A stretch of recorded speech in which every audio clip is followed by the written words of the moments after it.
जय जगन्नाथ सांग मोर गोटे मन ब्लॉग आपण मान को ढेर स्वागत। तो चलते ये भिडियोटी थी आमर कार्तिक पूर्णमी पर तो ए वर्ष छाड़ खाईटा कौ बार पड़े कहले गुरुवार पड़ जाइए से लोक छाड़ खाई पर्वटा पालन हो पार नाला।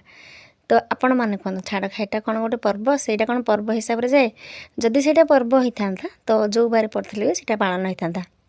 किंतु सेटा पर्व नुहे लोक मैंने जेहेतु कार्तिक मास सारा आमिष छाड़ दे था आउ जो मैंने छाड़ी था से छाड़ खाए जो मैंने न छाड़ते से भी पालन करते छाड़ खाए गुरुवार पालन हो नाला लोक मैंने शुक्रवार करते आमर किंतु रविवार होता कमाना पे सब छुट्टी थे लकीर पापा भी नथिले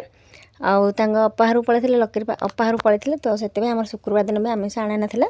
एमती कहला आम घर आमिष बेसी हुए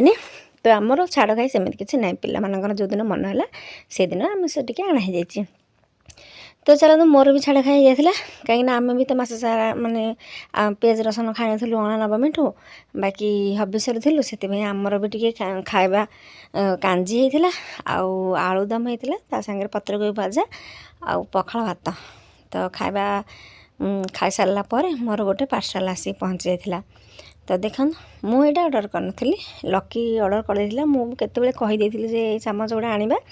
तो सी आनी चामच गुड़ा एवं सब गोल्डन कलर चामच गुड़ा आसছে भारी बढ़िया लगुच आउ सबू